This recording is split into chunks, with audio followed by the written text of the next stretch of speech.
Olá, galera, tudo bem? Meu nome é Cláudio Guzmão, eu sou fundador da UX for Indie, empresa focada em playtests de User Experience e Quality Assurance, vulgo QA. Sou parceiro da Game Jam Plus, da Indie Hero, e estou aqui hoje para a gente bater um papo sobre Game UX, o que envolve o Game UX, experiência do usuário, para esse ciclo de incubação e aprimoramento dos protótipos de vocês, né? Eu sou professor dos cursos de design de games da Embi Morumbi há 15 anos, mais ou menos. Dou aula em outras instituições. Estou na área de games aí mais ou menos há uns 13 anos. E fundei a UX for Indie, que é essa empresa focada nisso. Minha pesquisa na área de Game User Experience também data mais ou menos desse meio do caminho aí, de 2015 para cá, 2015, 16 para cá, mas eu venho discutindo usabilidade, questões de acessibilidade, ergonomia para meio digital interativo já desde meados dos anos 2000. Então, é um assunto que eu sou bastante apaixonado por falar, e é uma honra e um prazer estar sendo recebido aqui por esse pessoal que eu gosto tanto da Game Jam Plus, da Indie Hero, que são parceiros, e me sinto muito honrado de colaborar com vocês. Muito bem. Quando a gente pensa em UX, né, o que a gente pretende, de fato, é atender as expectativas de alguém, né? Uma das coisas que vocês já devem ter ouvido falar é que você não faz jogo para você, você faz para outros, né? Não vou entrar no mérito de todo o escopo que esse conceito promove, né? De eu fazer jogo para alguém. Então, eu tenho impactos do ponto de vista da experiência do usuário propriamente dito, eu tenho impactos estratégicos, financeiros, de marketing, etc., de investimento em especial. Mas o tema hoje é discutir um pouco de que maneira eu posso fornecer a melhor experiência para os usuários a partir desse conceito, de que um jogo eu faço para muitos, né? É uma comunicação em escala, porque, caso contrário, não há como um jogo sobreviver com poucas pessoas jogando, né? Do ponto de vista estratégico, isso é um problema, né? E quanto mais eu conseguir oferecer uma experiência única, quanto melhor for essa experiência, quanto mais essa experiência estiver conectada com as expectativas do meu público, mais chance do teu jogo não flopar, né? Mais chance do seu jogo prosperar temos, né? Então, quando eu penso em user experience, eu tenho que pensar em quem é esse usuário, né? Então, a gente vai fazer desde pesquisa de mercado, público-alvo e etc., até saber quem é o usuário, de fato. Lembrem que tem uma questão capciosa aí, né, quando fala de público, que público é quem compra, é quem está conhecendo você, sabendo que você existe, e usuário é quem está dentro do seu jogo jogando, é o jogador. Nem sempre são as mesmas pessoas. Um exemplo claro disso são jogos infantis, que o pai compra, ele é o público, né? A mídia está sendo direcionada para ele, mas quem joga, o usuário, é uma criança, né? Mas, em resumo, o que se espera quando pensa em user experience é de que maneira eu estou, em primeiro lugar, atendendo necessidades de um público específico, atracando a experiência às expectativas desse público e, acima de tudo, de que forma eu estou me conectando com as emoções desse público, né? Não há como pensarmos em experiência do usuário sem pensar que esta é uma questão cognitiva, que essa é uma questão emocional, né?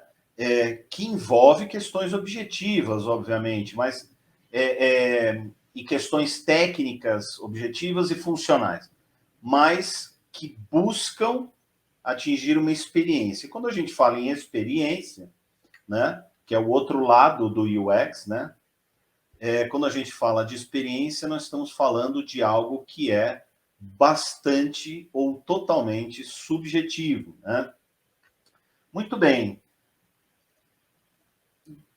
A gente tem um conceito de UX, mas a gente precisa arrastar um pouco esse conceito, que já é bastante sólido em outras áreas, para games, o que é uma tarefa nem sempre muito fácil de se fazer, né? Uma vez que os conceitos não são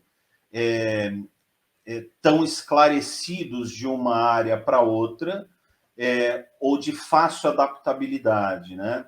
Mas quando a gente pensa em Game User Experience, nós estamos falando, então, de que essa experiência dentro do jogo, ela é fluida, ela é contínua, né? Ela é satisfatória, agradável e bastante significativa. Uma vez que eu estou lidando com as emoções, é isso que eu vou buscar.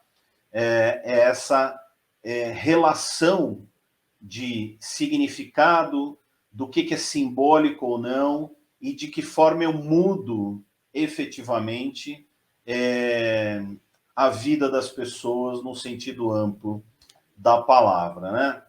Para começar, então, só para vocês terem uma ideia, né, de como esse caminho opera aí pelos conceitos de UX, né?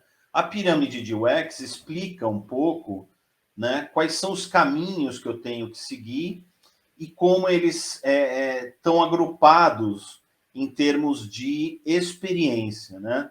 Então, eu parto, quando eu falo de características desse produto, eu estou falando de questões funcionais, eu estou falando se ele é confiável, eu estou falando se ele é usável, né? Sobre questões de usabilidade especificamente. Essas são características, são bastante objetivas, né? Então eu consigo estabelecer parâmetros que eu quero atingir a partir delas, eu posso medir se efetivamente eu estou atingindo esses parâmetros ou não, com tanto mais de facilidade do que características subjetivas, né? É muito mais fácil eu conseguir perceber quantas vezes um item lendário apareceu dentro de um baú do meu jogo, porque essa é uma questão bastante objetiva. Embora, dado o gênero, dado características do seu jogo específico, essa questão pode variar, mas, no geral, eu tenho um caráter de chance aí, né? Que pode ser aleatório ou direcionado com algum grau de aleatoriedade, mas, de certa forma, são métricas que eu consigo medir no final. O que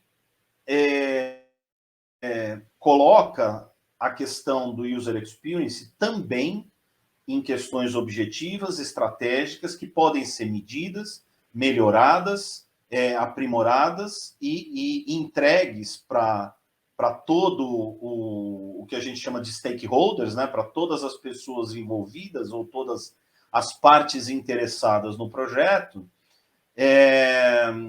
eu posso devolver informações que são cruciais estrategicamente. No outro polo da pirâmide aqui, né, se encaminhando para o topo da pirâmide, eu tenho questões bastante subjetivas, né? Se aquele jogo é conveniente ou não, né? Se ele é divertido, se ele é agradável ou não, e acima de tudo eu tenho lá no topo, a questão do significado. Essa é uma das questões mais complexas e que eu discuto muito com os meus clientes, alunos e amigos, né, de que forma jogos podem entregar algo mais. E é pensando nisso que a gente precisa mobilizar esforços de desenvolvimento de um projeto de jogo para que você consiga atingir isso satisfatoriamente, né? Não há dúvida que todos os jogos mais bem-sucedidos da história, de uma maneira ou de outra, atingiram essas questões subjetivas muito, né? Atenderam essas questões em muito e criaram toda uma camada de significado permeando todo o universo dos games a partir de questões que nem sempre são objetivas, né? Então, como é que a gente parte para a UX? Essa é uma questão que não é escopo de discutir hoje com vocês, a gente pode discutir em outro momento, mas antes de começar um jogo, eu preciso saber muito bem o que eu espero entregar ou promover, porque a experiência é uma provocação. Então, quando eu ofereço algo, eu demando um retorno, né? E é aí que a experiência se completa.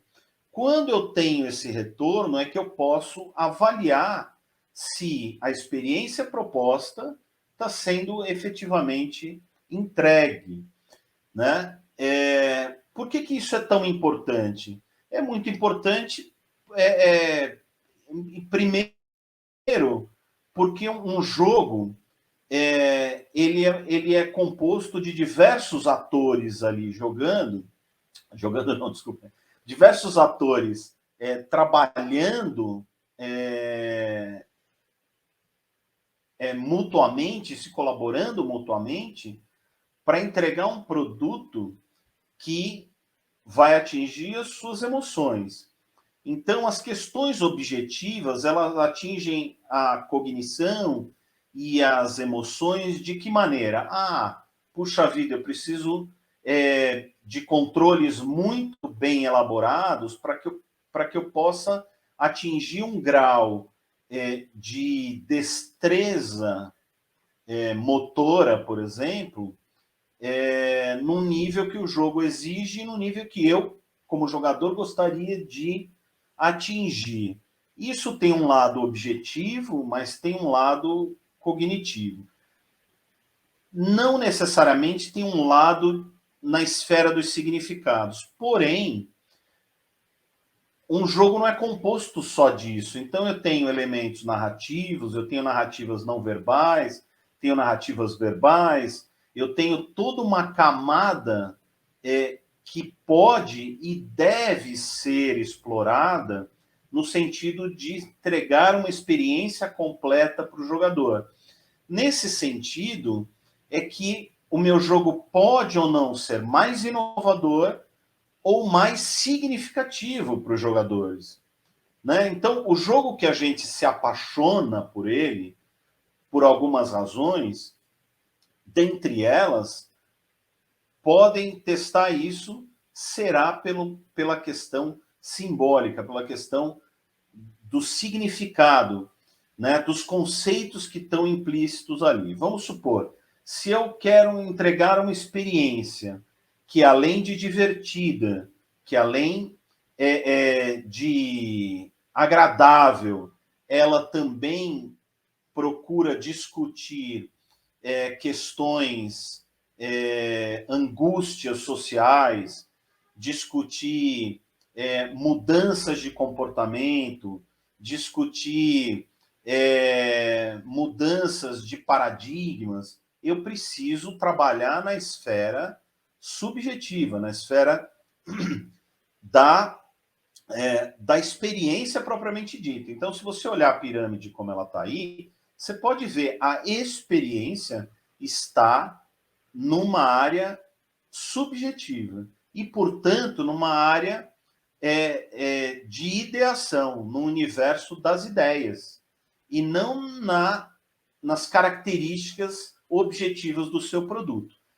Quando você pensa dessa forma, você pode entregar melhor essa experiência, o teu resultado vai ser mais efetivo, e, por outro lado, estrategicamente, é justamente aqui, e aí é uma tese minha em específico, que eu tenho trabalhado nela nos últimos 2 anos, que é aqui que você tem chance de ser super inovador, é aqui que você tem chance de ter um jogo único, porque a gente tem uma avalanche de jogos sendo lançados todos os dias, com mecânicas muito parecidas, com controles muito parecidos, com game design muito parecidos, level design muito parecidos,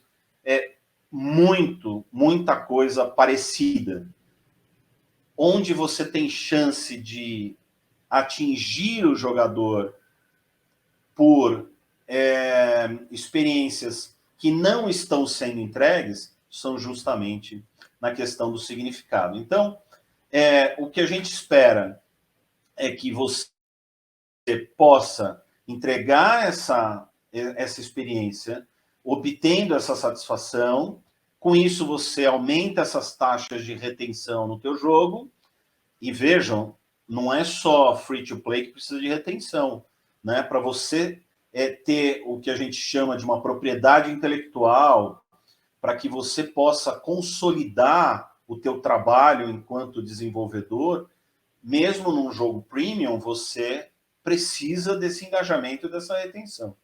E, por fim, o que a gente espera é que o teu jogo prospere comercialmente, porque não há solução para um jogo que não prospera comercialmente. Então, isso também é um assunto para a gente discutir num outro momento, mas o que se espera de um jogo é que ele seja bem sucedido comercialmente, pague os custos, sobre um lucro para que você possa começar uma nova empreitada.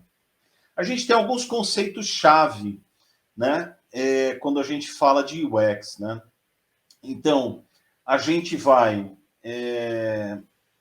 trabalhar na questão da acessibilidade, e acessibilidade, vejam, não é uma questão só de acesso por pessoas que têm deficiência, né, de pessoas com deficiência, mas acessibilidade quer dizer que todo o público proposto, né, pode acessar o teu jogo, desde eu sei onde eles estão, eu sei em que plataforma eu posso fazer o download, comprar o jogo, baixar, eu sei que esse jogo existe, até questões cruciais relacionadas à acessibilidade, que são muito, muito relevantes, né?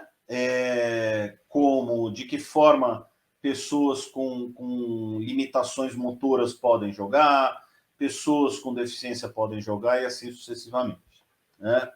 Então, a maneira como o teu jogador interage com o teu jogo importa, né? O flow, né? O flow é o momento em que o jogador está completamente imerso dentro do teu jogo.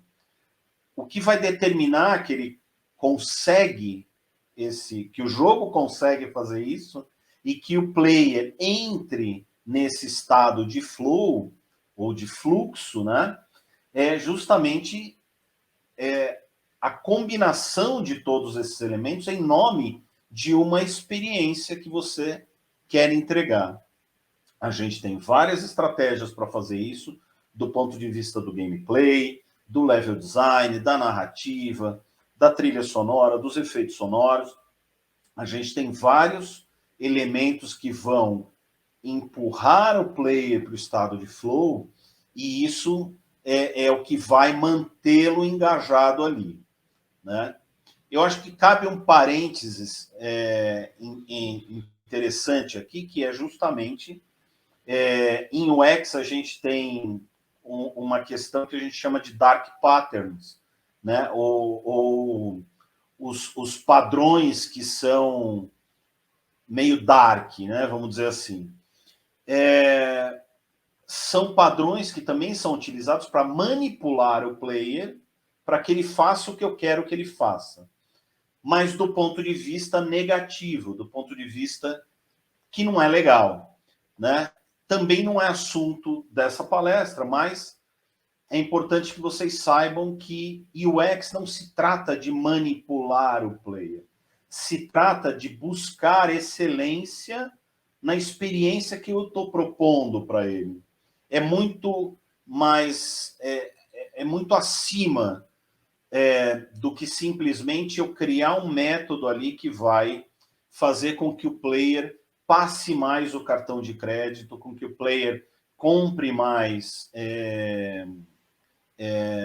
elementos dentro do jogo, com que o player vicie num jogo. É muito acima disso. Então, existe todo um movimento aí também de ética no UX para que isso não aconteça nos games, assim como a gente sabe que acontece em jogos de azar e etc. Né? O engajamento é um parâmetro importante e esse engajamento é muito ligado ao flow, porque o fato de eu conseguir entrar nesse estado de flow significa que eu estarei engajado por mais ou menos tempo. Então, essas duas camadas elas andam juntas e é importante que a gente estude de que maneira eu posso manter o jogador engajado. E aí eu tenho várias técnicas de como fazer isso, de como manter o jogador no flow e como manter o jogador engajado. Algumas delas vão ali namorar com os dark patterns, mas a gente precisa sempre manter uma consciência sobre isso. Desafios e habilidades é o que é o maior equilíbrio que a gente consegue ter para empurrar o jogador para a imersão, para o flow e, consequentemente, se manter mais engajado. Né? Então, você equilibrar isso é o que garante que ele, ao longo da progressão do jogador dentro do jogo, é o que garante que ele consegue não se frustrar, porque o jogo, de repente, é muito difícil para ele, ou não se frustrar porque o jogo é muito fácil para ele, por exemplo. Né? Então, essas questões são muito sérias quando se trata de eu entregar uma experiência completa para o jogador. Feedbacks são muito importantes de qualquer monta. Sejam feedbacks informativos, né, que eu tenho na HUD, nas interfaces, indicando o estado do jogo. Isso está muito focado nas questões de usabilidade.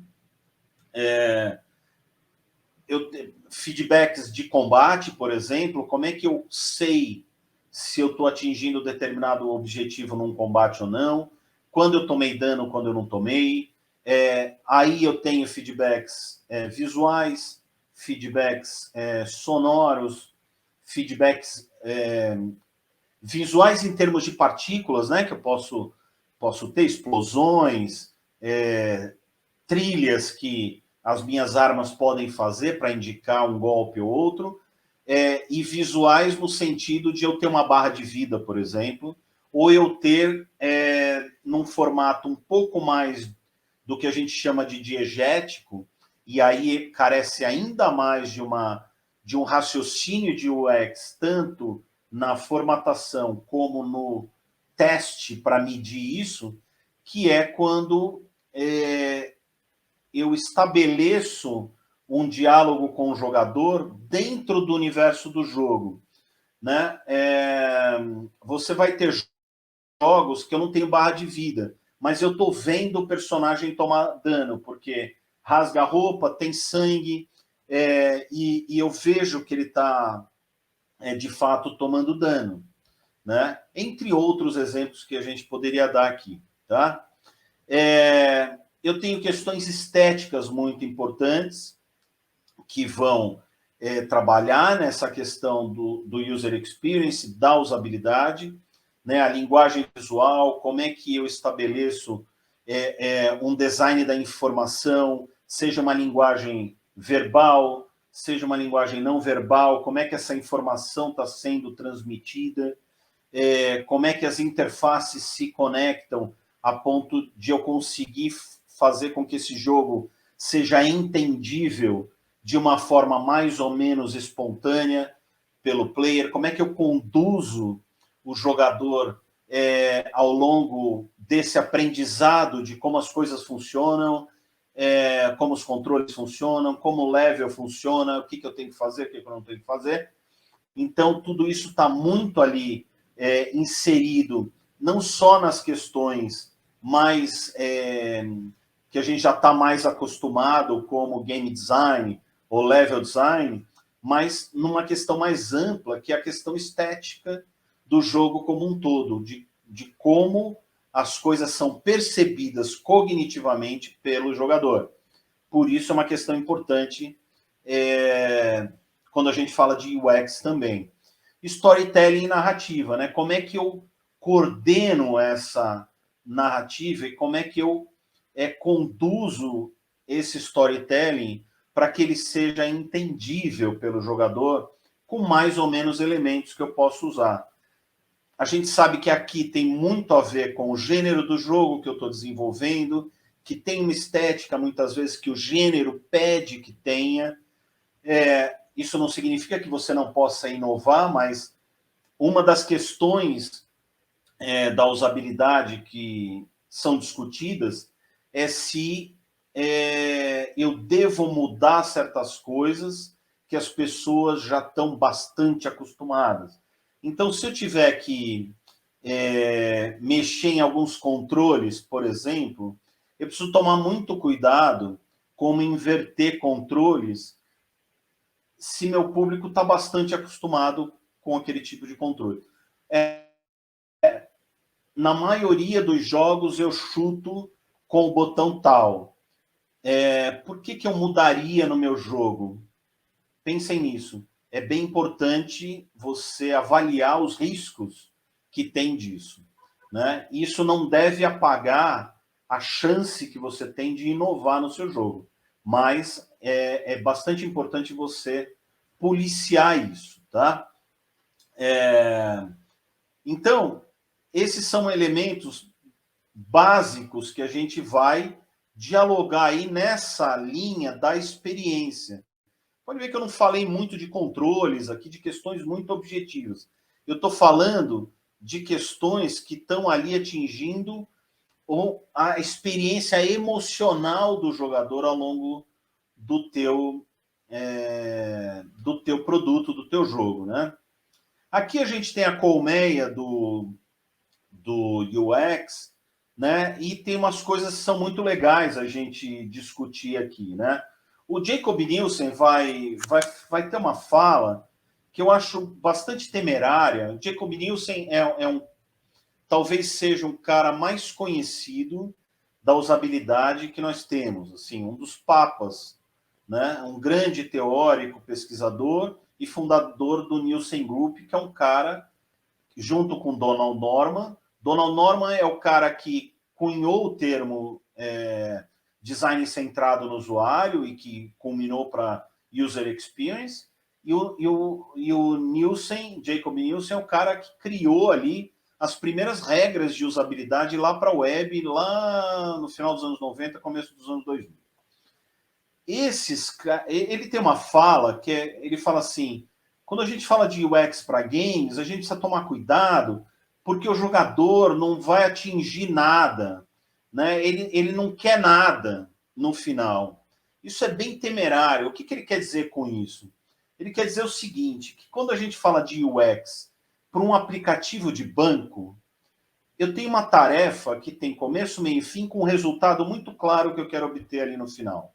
Quero fazer um Pix. Vou lá, tenho as interfaces, né, um board, logo no banco, faço não sei o que, escolho o Pix, ponho o remetente não, o destinatário, o valor, não sei o que, tem um comprovante, o Pix está na conta da outra pessoa. Isso tem um resultado muito palpável, porque inclusive não é só digital, ele é um resultado na vida real, né? E quando ele fala assim, o jogador não quer nada, é muito temerário, porque parece que o jogo ele só precisa ser divertido, né? Ele está desconsiderando o que eu falei desde o começo desse nosso encontro aqui, que as questões de significado do jogo são muito importantes e permeiam a sociedade de uma forma tal, né, que eu não posso desconsiderar que eu tenho toda uma categoria de Games for Change, por exemplo, e vocês vão encontrar muitos jogos que se propõem a mudar comportamentos, né? Se propõem a explicar, por exemplo, como nós deveríamos minimizar o racismo, né? Como discutir questões de gênero e entre outras questões. Então, a gente tem resultados práticos, sim. É que eles estão muito mais ainda na esfera emocional do que na esfera prática, não é um Pix de banco, né? Por essa razão, é que a gente precisa tomar um cuidado quando traz os conceitos de UX para o projeto de games, para a nossa pipeline, né? Um exemplo claro disso uma das questões do UX é que as coisas têm que ser acessíveis. Em jogos, às vezes, eu tenho que impedir a acessibilidade porque faz parte do gameplay isso, né? Eu não estou falando simplesmente de impedir que uma pessoa com deficiência jogue. Eu estou falando de que eu tenho que tornar difícil que essa pessoa consiga fazer a progressão, porque um jogo tem de ter uma progressão, né? Porque senão eu não entro no estado de flow. Então eu preciso ter essa progressão, né? Precisa ser encontrável, precisa ser fácil. Por exemplo, uma das questões de games muito comuns, né? Eu tenho que deixar tudo muito fácil. Jogo não, às vezes eu tenho que deixar tudo mais difícil, né? O Dark Souls não existiria, né? Se eu pensasse dessa forma. E não teria um público tão grande, porque o UX e a usabilidade não se trata, quando é games, não se trata de ser ou não fácil. O fácil tem uma outra questão aqui. O fácil, por exemplo, se eu consigo aprender como os controles funcionam com facilidade. Isso é importante. Eu preciso entender como certas coisas funcionam com mais facilidade para que eu entre, para que eu vá me encaminhando para o estado de flow, para que eu possa engajar, né? Então, você tem umas questões muito importantes que a gente precisa trazer com certa adaptação para games. Outras não tanto. Por exemplo, quando os conceitos de usabilidade, Jacob Nielsen, ele vai falar de prevenção de erros, eu tenho que fazer isso para games também, seja do ponto de vista funcional, com quality assurance, o meu jogo precisa funcionar. E se ele tiver bugs, eu preciso corrigir, né? Isso não é UX. Porém, isso afeta a experiência do usuário completa. É indiscutível. Prevenir erros fazem parte da experiência, porque quando eu tenho cuidado de falar assim, cara, eu preciso barrar essa porta aqui, porque senão o jogador vai fazer algo que eu não quero que ele faça, né? E isso vai prejudicar o gameplay, isso vai prejudicar a experiência dele, eu tenho que bloquear, eu tenho que prevenir. Então, essa discussão é muito, muito interessante nesse sentido, tá? Alguns exemplos aqui, né?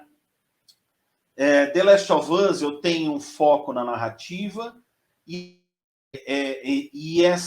a narrativa, o level design, as questões estéticas, a maneira como eu uso elementos da linguagem visual para conduzir o jogador ao longo do level, como Gestalt, princípios da Gestalt, né? Princípios de linguagem visual como proporção, para guiar o olhar do jogador na tela, tudo isso é usado no The Last of Us com muita maestria, né? Então, você não precisa de uma condução do level muito intensa, porque eu tenho ali um equilíbrio muito, muito...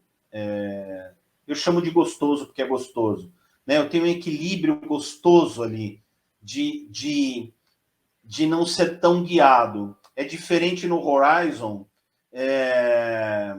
tanto Zero Dawn como o Forbidden West, que eu não posso passar um segundo sem me movimentar, que a protagonista já fala assim, nossa, mas eu acho que se eu pegar uma madeira ali em cima daquela árvore, vai dar tudo certo. Né? Isso é um exagero, né? Que funciona. E para o público do Horizon talvez faça toda a diferença. Mas no The Last of Us eles equilibram tudo isso de tal forma que você conduz, que você é conduzido, né, como player, de uma forma muito legal. E os controles são muito bem estabelecidos, de forma que você os aprende com muita, muita rapidez. Né? Isso não é exclusividade do The Last of Us, tem outros jogos que fazem isso. O próprio Horizon acho que tem controles muito decentes. E algumas coisas são o que o Jacob Nielsen vai falar de manter os padrões, né? Porque as pessoas ficam exaustas de ter que aprender coisas novas o tempo todo. Então, sabemos que quando eu estou jogando com um gamepad, com o joystick do console, por exemplo, mesmo no PC, eu vou puxar o arco com o L2, né? E vou atirar com R2, né? Isso provavelmente é comum, né? Vai ter algumas variações no Horizon. Se eu atirar com R1 eu tenho um resultado, com R2 eu tenho outro resultado, mas eu vou puxar o arco com L2. Então, você ter essa consistência, eu não preciso, porque eu pego um arco, eu já faço isso, já aprendi. Então, você manter isso é muito temerário. Você mudar e manter pode ser um acerto, principalmente se você sabe que o seu público-alvo talvez não seja um usuário hardcore, ele está ali no midcore, etc. Tá? O Among Us, por exemplo, é muito simples, é tudo muito simples, priorizando a convivência, a sociabilidade. Então, vejam, olha aqui, mais um conceito, mais uma questão subjetiva que o UX tem que dar conta. Toda a minha movimentação é para deixar legal fazer isso em rede, fazer isso de maneira social. Né? Então, isso é bem importante porque você demanda esse engajamento social por meio do player, do jogo, né? Desculpa. E o Zelda, né? Um dos meus jogos prediletos, né? Desde sempre, no qual você tem mesmo sendo mundo aberto, você tem uma condução por meio de imagens, de discursos não verbais, de indicativos, né? Para eu conduzir, por exemplo, o player por um caminho que eu desejo que ele faça, eu vou impedir que ele cruze uma montanha, mas que ele dê uma volta na montanha para encontrar uma torre. E esse movimento já muda por completo a condução do level design, né, e da progressão dentro do level, de forma que esse jogador vai ter a experiência que eu quero entregar no final, né? Além disso, por exemplo, a última versão do Zelda, nossa, me fugiu o nome agora, né? Você vai ter a possibilidade de construir coisas, ou seja, a Nicole Lazarro, que é uma pesquisadora e que se preocupa em definir alguns aspectos sobre a experiência de jogo, ela vai trazer uma categoria de experiência que é o Easy Fun, que é justamente eu não tenho regras, eu não tenho uma missão específica, uma side quest para fazer, mas o jogo me deixa fazer algumas coisas que eu quero fazer, né? Assim como o GTA também faz isso muito bem, né? Eu posso ficar aqui, no GTA eu só quero ficar fugindo da polícia, né? E aí eu vou, essa é a minha diversão. Isso também faz parte da experiência de jogo, e o Zelda traz isso, outros jogos vão trazer isso, Roblox, né, Minecraft, vão te possibilitar criar universos. Isso, muitas vezes, sem um objetivo claro, uma quest clara, que fala um puzzle claro, começo, meio e fim, etc. Tá? Por fim, para fazer tudo isso, eu preciso medir. E como é que eu meço? Eu meço por meio dos playtests. Então, eu pensei quais são os conceitos que meu jogo quer entregar, eu usei o UX Design para construir isso por meio de interfaces, UI, User Interface, né? Por meio do jogo, por meio da narrativa, não importa, eu construí toda a minha estratégia de como entregar essa experiência e eu preciso medir, né? Eu recomendo que você meça desde sempre, desde que você está pensando a ideia, aqui no comecinho, né? De forma barata, você já consegue medir para saber se sua ideia tem aderência. E ao longo da pipeline, você vai testando as suas implementações, né? As suas decisões. Então, é muito legal você ouvir o jogador, o teu público-alvo, porque você vai tirar um peso do viés de quem está construindo aquela experiência, que porventura possa achar o tempo todo que é incrível e às vezes não é, né? Você tem um ego do criador que precisa ser desconstruído, ou seja, eu sou o maior game designer do universo e tudo que eu faço é incrível e meu jogador vai jogar vai se apaixonar, e se ele não se apaixonar é porque ele não é meu jogador. A gente precisa entender que na indústria de games não é muito assim que funciona, tá? Nós não estamos falando de gravar um disco, ouve quem quer. Nós estamos falando, e olha que gravar um disco também tem uma indústria, tem uma preocupação com ser bem sucedido financeiramente. Mas você pode falar assim, essa é minha arte e beleza.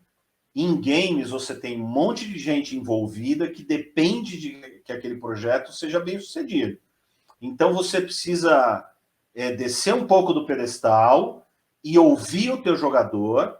Ele não manda no teu jogo, ele não diz o que você tem que fazer, mas você precisa dele para ouvir qual é a experiência que ele está tendo.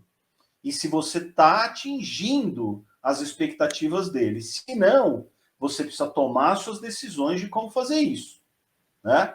Priorizando aí o que você quer priorizar, o que você precisa priorizar, seja tempo, recursos, orçamento, não importa, você vai tomar uma decisão em cima de dados que você conquistou com o play. Né? Aqui eu trago um pouco do que é esse mecanismo dentro de uma pipeline do jogo, né? Você vai desenvolver, vai testar, vai analisar, vai projetar ou reprojetar, volta para desenvolver e assim vai até que você finaliza o jogo. Isso a gente chama de processo iterativo ou iteração, tá certo? Então, quando você faz isso, você está dando a chance de construir algo realmente que tenha um significado. Outras coisas eu consigo medir por meio de analytics. As métricas são mais objetivas. Há quanto tempo esse level ele deveria passar em 2 minutos? Por que ele está demorando 3 horas para passar esse level? Tem alguma coisa errada, né? Então, as métricas são muito importantes.